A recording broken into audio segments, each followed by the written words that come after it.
Hey guys, thanks for clicking on the video. My name's Webby, and something you may or may not already know about me is I'm kind of a huge Spyro fan. Now, that being the case, I've played all but 2 of the mainline Spyro titles. What do I mean by mainline? Well, I mean that they came out on a home console.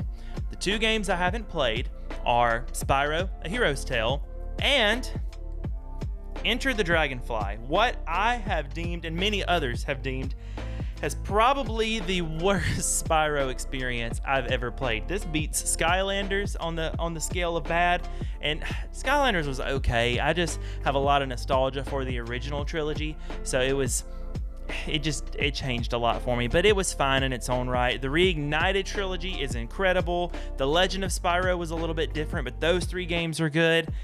This one just takes the cake for how many things can we do wrong in a game. Nevertheless, how could I really call myself a Spyro fan if I hadn't beaten this game? So I set out on Twitch. We've been doing a lot of this experimentation with different games and things that I'm trying this month on Twitch.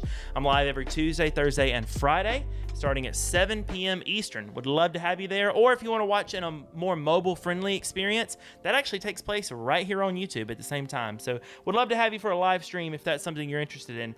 Anyway, we jump into this game. I decide, okay, I know that this is glitchy, but I'm going to give it the best chance possible. So instead of booting it up on my PS2, I decided to throw it into an emulator to install a couple bug fixes that are known to help this game inside of an emulator. I increased the resolution, I did some audio fixes, everything I could to try to make this game run just the best that it possibly could on hardware that is so much more powerful than this game was ever intended to even have to run on. And I will say, it's gorgeous. Now, it's a lot of reused assets, but whenever you upscale, it's actually really, really pretty. It really brings a lot of the color, a lot of the textures to life, so I have to give credit where credit is due there. I liked it so much that I'm actually considering, whether or not I do it on live stream, I'm not sure yet, but I'm considering giving the same treatment to the original PS1 games just to see how good those games can look. That's where the kind things I have to say kind of end, because this one's bad, guys. I'm talking consistent frame drops, stuttering, loading times are ridiculous. Anybody in the chat, either Twitch or YouTube, has anyone played this game and actually successfully stomached it all the way through? Because that's bad. Oh no, Spyro! Oh! It looks like the Riptops have frozen all the Dragon Masters.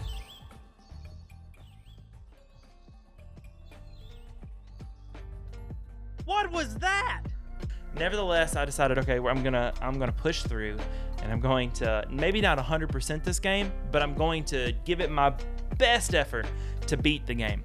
I played for about an hour and a half. I didn't get that far just because it's nauseating how bad it is. When I remembered and learned about a little bit of a glitch that you can do at the beginning of the game that, I kid you not, completely breaks it. So at this point, a desperate Webby that wants to be able to say, yes, I beat this game, well, it's time to pull out all the stops. So what did I do? In the home world, if you walk over to what is effectively just a circle in the ground, because it doesn't open up until the end, it's the portal to the last boss, which is Ripto again. It doesn't open up until you've completed the game and you're actually ready to face that boss. However, if you stand in just the right spot and you head bash, you can actually clip through the portal and go straight to the boss. I tried this a couple times without any luck, and then after a little bit of testing and trying to adjust my angle a little bit, I was in. We did it! Oh snap, we did it! And once I got in, I realized I had no idea how to beat this guy. So with a little bit more of figuring it out and seeing how jank even the boss battle is, because the camera controls are just atrocious, I was able to beat the game. Well, that got me thinking, if you can clip in that early, I'm not a speedrunner. I've never tried to speedrun anything. So as someone who has never really played this game that much and is not a speedrunner, I wanted to know, how fast could I beat this game? So I loaded into a new instance, completely started in, set a timer up on stream just to see what I could do. I didn't do a very good job. I made lots of mistakes that speedrunners would probably roll their eyes and maybe throw up when they saw how bad of a speedrun I did. But for someone with no experience, give me a little bit of grace, please, people. And I was able to beat this game in under 4 minutes, or right at 4 minutes. I don't know. It'll be on the screen. You'll see it. There's my time. 4 minutes and 33 seconds. Beat the game.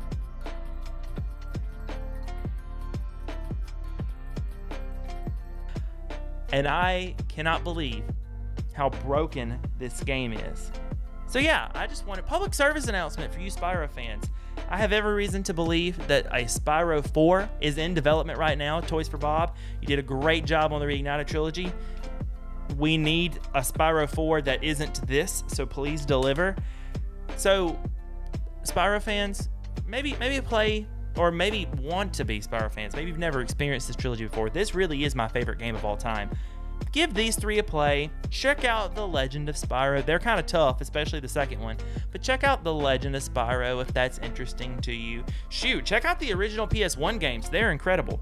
Maybe even play a Hero's Tale. That's something I need to still play. But you have as a Spyro, like, die-hard fan, a lover of all things Purple Dragon, you have my permission to skip this one. This one's tough. Or if you do play it, just play it like I did. Beat it in like 4 minutes, and then there you go. You can say that you've experienced it and you've beaten the game. Let me know what you guys think. I would love to hear from you. And guys, thank you so much for liking and commenting and subscribing.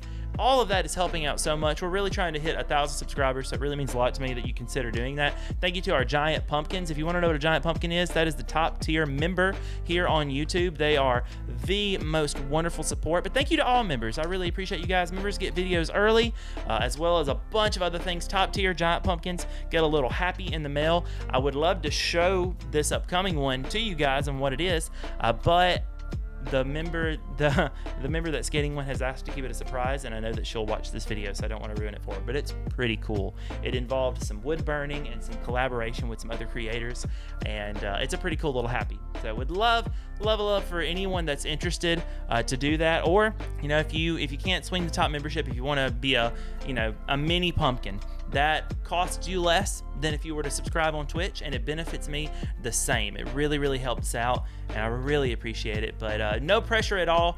The main way that you can support this is by liking, commenting, subscribing if you haven't already, and maybe share this video with a friend. Another friend that loves Spyro, or maybe you love Spyro and you have a friend that you want to get into Spyro. This is a bad video to tell them that it's a good game, to be completely honest. I promise you it is, though. Like, take my word at it. Would I lie to you?